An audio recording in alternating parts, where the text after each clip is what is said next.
Coming up, troubled waters on the U.S.-Canadian border means tribal leaders look to treaty rights. Representative Mary Peltola weighs in on her first 100 days in Congress. And Holly Cook-Macaro shares President Joe Biden's record in Native communities. I'm Aaliyah Chavez. Join us for those interviews plus headlines from the ICT Newscast. This program is made possible by the Corporation for Public Broadcasting, a private corporation funded by the American people. Arizona State University welcomes 3,500 Indigenous students from Arizona and across the nation. It serves one of the largest populations of Indigenous students among U.S. colleges and universities. We created a sense of place for tribal nations to create futures of their own making through community outreach and research, taught by world-class Indigenous faculty where they see a reflection of themselves and their experiences. Find community at ASU.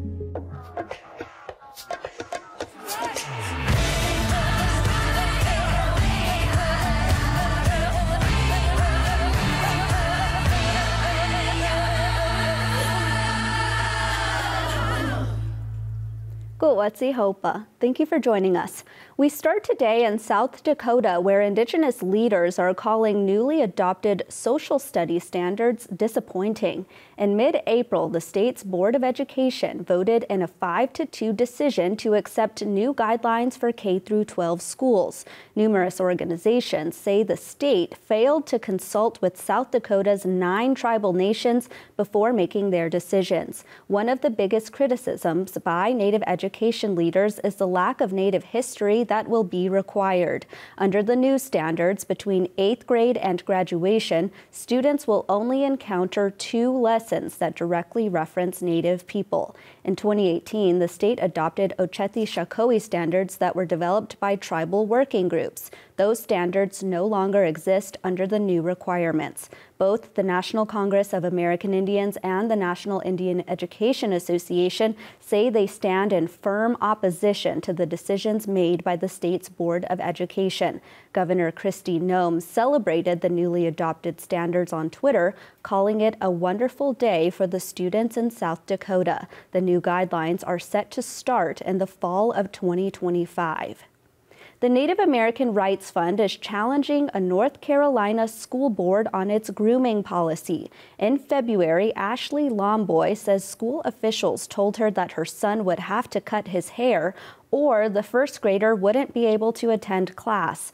Lomboy, a Waccamaw Siouan citizen, says hair is a significant part of her nation's culture, and her son understands that. Now, the Native American Rights Fund is weighing in against the classical charter schools of Leland. In a letter, the nonprofit requested the removal of a network-wide policy that prohibits male students from wearing long hair. A decision over the changed grooming policy will be made at the next board meeting in June.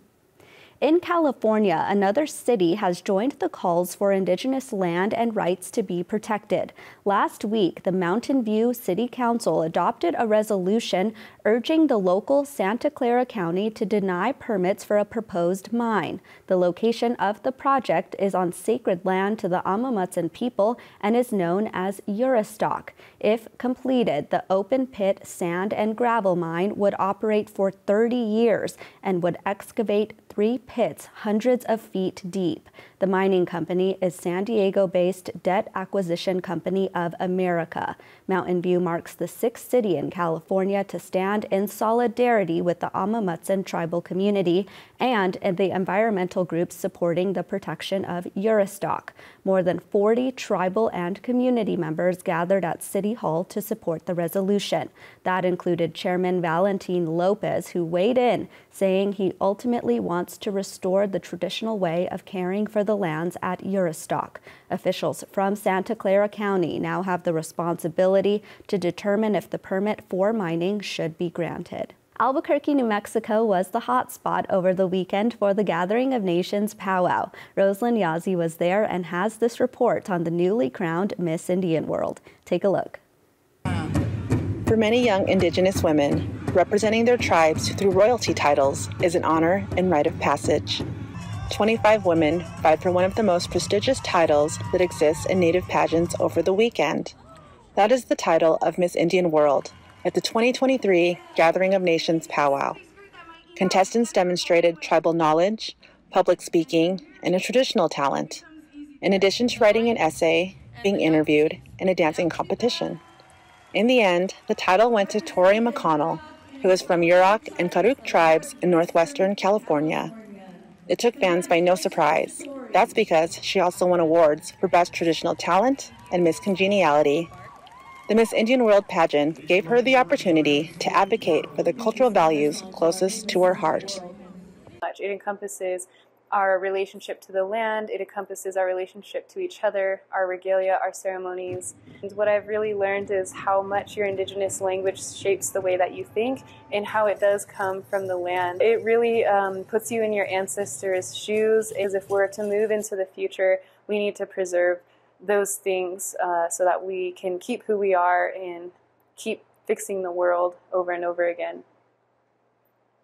Another contestant, Rosalina Hunt of Cass Lake, Minnesota, fulfilled a longtime goal of hers to compete for the title.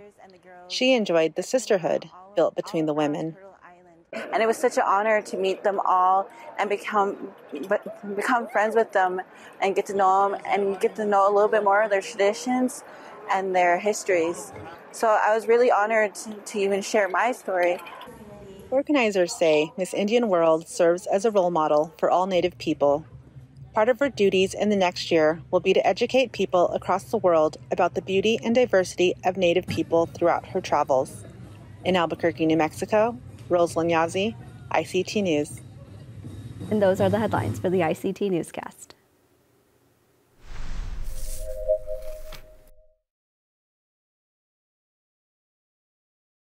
Tribal and First Nations leaders were in Washington, D.C. last week for meetings of the International Joint Commission. That is the body that oversees the 114-year-old treaty governing the waters that straddle the Canadian and U.S. border. Communities in British Columbia, Washington State, Idaho, and Montana have been contending for decades that toxins are leaking into their watershed from coal mining operations in the province's Elk Valley. We have now the chairman of the Confederated Salish and Kootenai Tribes, Tom McDonald. Hello to you, Chairman. Good day. Good to be here. I understand that you and other leaders met with the International Joint Commission last week. What were the outcomes? Well, I wasn't there personally. We had one of our other officers for our tribal council there, and I think the vice chair for the Kootenai Tribe of Idaho was there. Some of our staff attorneys and one of our scientists that's really into the entire issue of the Elk River mining into the Kootenai River and then into the United States. So the outcome was to be present, to be outside of the meeting, to make sure that they knew we were there. We weren't actually invited into the bilateral meeting there, but we wanted to make sure we were present.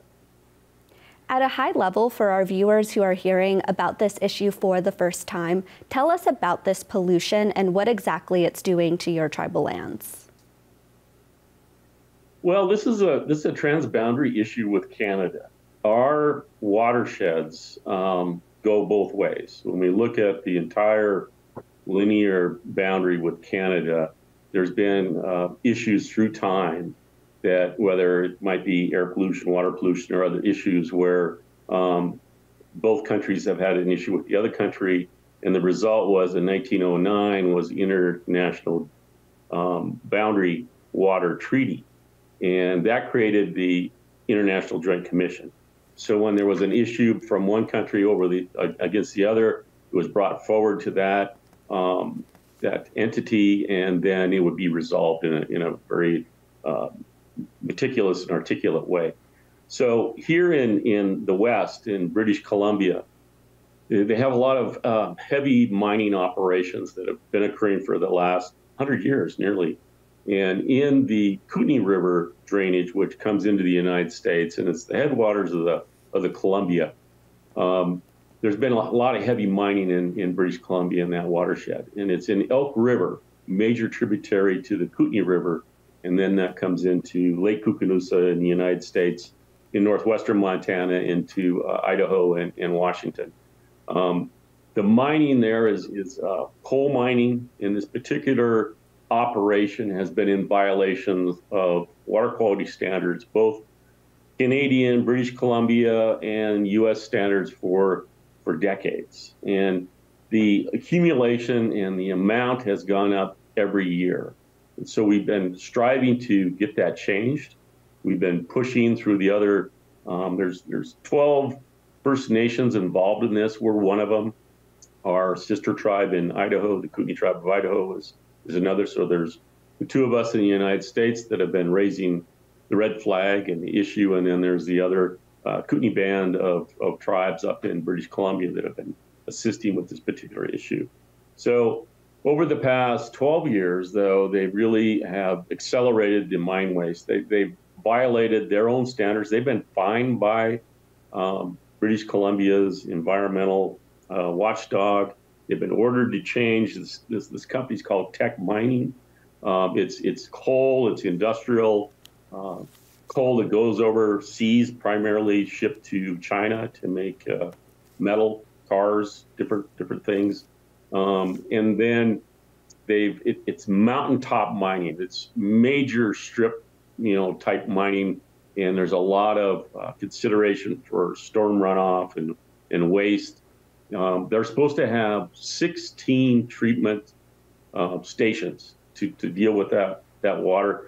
They were ordered to do that back, I think, in 2014. They only have 2 operating today. So consequently, the water coming in the United States exceeds our water quality standards by 3 times. You get up into Canada and you talk about just basic aquatic life, it's 240 some times the level that would be acceptable for aquatic life to survive. And not only that issue, they're looking to expand. They want to go over in the same drainage and level another mountain range to extract more coal. British Columbia has a lot of coal reserves, and so there's been other issues where we've tried to protect the water coming into the United States from Canada, in particular in the Flathead drainage here in northwestern Montana. There was by this same company, a major proposal to open up some open pit mines in the North Fork of the Flathead River system. We were able to collaborate with our congressional delegation and have a Upper Flathead Water Protection Act, and then do likewise with Canada, with the Canadian government to protect the headwaters of the Flathead. We have not been successful with this Elk River mining and Teck mining, which has already been established for quite some time. We've asked and repeatedly that the International Joint Commission be involved. The commission members, which is equally represented by Canada and the United States, agree that they would like to do something. They'd like to institute a reference to be able to stop what's going on, recover, and keep additional mining permits from happening there. But British Columbia has caused the IJC from fully being implemented. They've objected to it because they are so close to mining in Canada. Well, Chairman, I could ask you a million other questions, but unfortunately we're out of time today, so you'll have to join us again. Thank you so much. Thank you.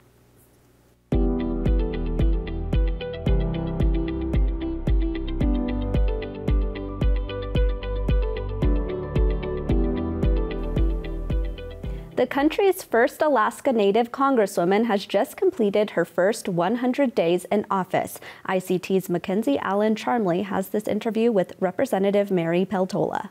Well, Representative Mary Peltola, thank you so much for joining me. It's great to see you again. To start, congratulations on your first 100 days in office. I was hoping you could reflect on what exactly that accomplishment means to you. Thank you, Mackenzie. It's amazing. It's been 100 days. It, on one hand, feels like 5 days, and on another hand, it feels like 500 days. Time is a weird thing here, but it has gone fast. It's gone very fast. I've been able to go home a number of times, which has been really good. And Yeah, mostly it just feels like things have gone by very quickly. What are some of the biggest challenges within your role? Well, personally, it's very different because I'm so far from my family and my support group. And of course, I miss my children. They're in 9th and 11th grade this year. And this is the first time I've really been without my kids. But like I said, luckily I have been able to get home now and then to reconnect. But professionally, I have had a lot of advantages. So I don't want to sound at all like I'm complaining. It's just some significant differences. Number one, we're just so far from Alaska and the way Alaskans do things. It's very, very partisan here. And of course, you know that by watching television and watching the news, but to be immersed in it is really something different. I mean, even reporters, when they give me their card, they'll say, I mostly cover Democrats, or my beat are House Democrats. And so that was very surprising because I came up in a time where Alaska was very nonpartisan, and we remain very nonpartisan and willing to work with anybody and everybody to solve problems and get through our challenges. And I also came into politics when journalists were very apolitical and they were very unbiased in regard to one party or another. You mentioned bipartisanship, and what is it like actually working in Congress and having to navigate through that bipartisan environment? Well, luckily I like people, and I like all people, and I don't usually see people with a partisan lens. I don't look at people and say, oh, that's a Democrat and that's a Republican. I just see them as humans first and foremost. And then the Democrats have been wonderful to work with. They were very, very helpful in making sure that I had an audience with the president to talk about Willow when we were working hard on that. They have been very welcoming and encouraging, and a lot of opportunities for mentorship on both the committees that I serve on, the standing committees. There are subcommittees where I've been asked to be the alternate ranking member. So that means the alternate to the highest ranking Democrat on the committee, on the subcommittee. So really good mentorship opportunities for me to be mentored, lots of great advice. And then I also benefit because Congressman Young had been here for so long, and he had welcomed literally every single member of Congress here when they were freshmen.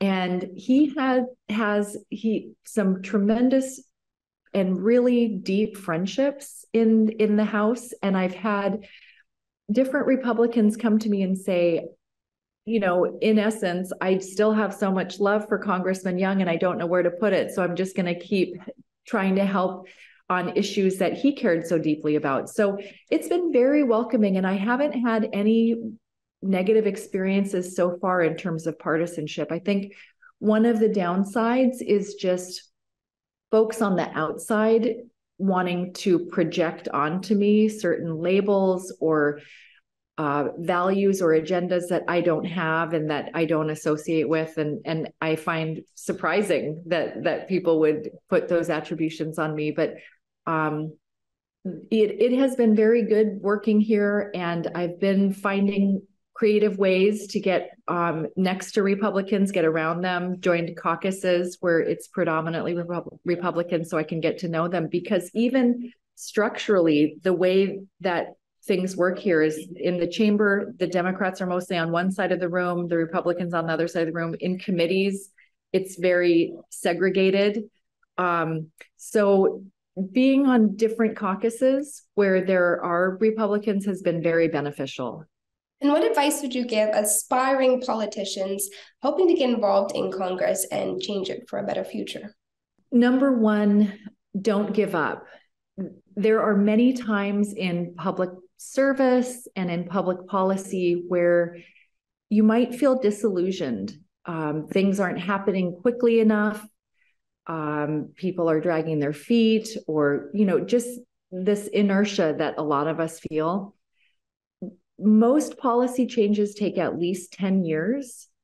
So that's my biggest piece of advice is don't give up, stay vigilant. If you get depressed or disillusioned, take a nap, eat a good meal, visit with friends, and then get back at it once you're well rested, because we need people engaged for the long haul. We need to be thinking about the long game, and that is going to require that we have young people like yourself and others part of the discussion. And finally, what are your hopes and goals for your next 100 days? Well, I've been really focused on delivering results for Alaskans, and that's what I'm going to continue to do. I want to see the dial moved in Alaska in terms of energy, infrastructure, services, protecting freedoms. The quality of life for everyday Alaskans and Alaskan families is what I'm really focused on.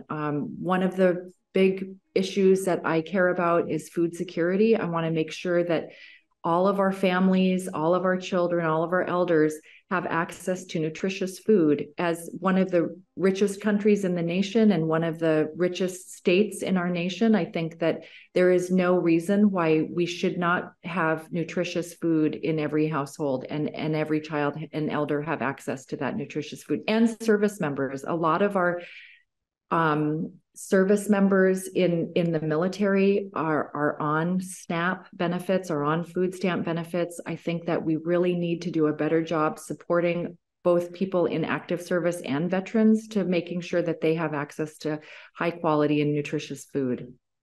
Well, Representative Mary Peltola, thank you so much.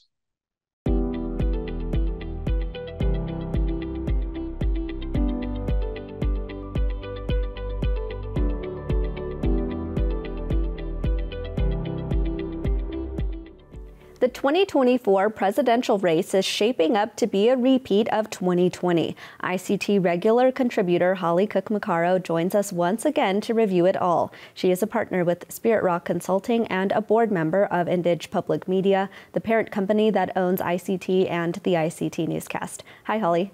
Hi, Aaliyah. It's good to see you. Last week, President Joe Biden announced he is running for re-election. What were your first thoughts? You know, I wasn't surprised. As I mentioned previously in some of our discussions, if he weren't going to run, there would have been a lot of other things moving around and other indications. But it's going to be an exciting race in 2024, just because for Indian country, just because of what we accomplished in 2020 and 2022 in terms of turning out the Native vote. So my first reaction was to immediately begin thinking of how tribes could continue to build on the Indigenous political power that we put together previously, and how we can make that even more impactful in 2024. And I strongly recommend that every tribe begin that process of organizing. There are going to be you know, as always, the top states where the races are going to be closely fought, and a couple of those, as I mentioned in I think a couple of weeks ago, really are going to be the focus in the Senate, Arizona and Montana, for instance. And we'll have a number of races that tribes can impact in the Congress. And Congresswoman Mary Peltola, who we just heard from, that race she will likely have an opponent from that strongly Republican state. She's doing a terrific job, but she'll need support from not only the voters in her state, but from resources in the lower 48 as well, to support who is really becoming one of our strongest voices in the United States Congress. We're hearing from experts that President Joe Biden is going to run on the platform of what he's accomplished and how much farther he could go if he was reelected. To you, if you were choosing one major success point for President Joe Biden in Native communities so far, what would it be? You know, if I had to choose just one, I would say political appointments. He has made more political appointments. You know, I think President Obama got a lot of attention for that, but Biden, by the numbers, has made more political appointments and slots not just meant for Native Americans. And that is impactful. I think that is the biggest thing so far. Certainly we have the memorandum on consultation and its implementation, and really a lot of headlines that that I think our tribal communities see hands-on are the co-management and co-stewardship of federal lands and waters agreements that he has put in place. Those are significant. It's a step towards land back for tribes. Very quickly here, if he was reelected, would we see the same number of appointments in a second term? Well, you know, there are very few people that stick around for 2 administrations. And should he be elected, I think he would demonstrate the same commitment to Native representation throughout the administration.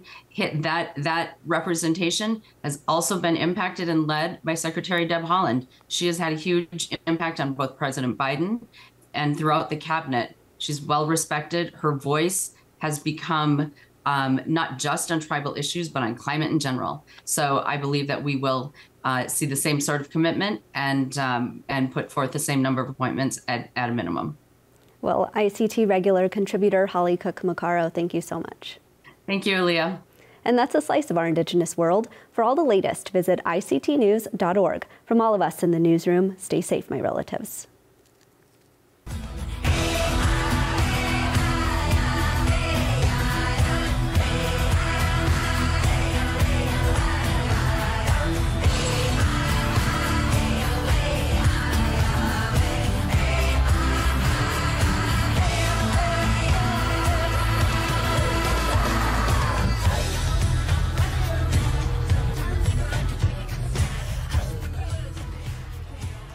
This program is made possible by the Corporation for Public Broadcasting, a private corporation funded by the American people.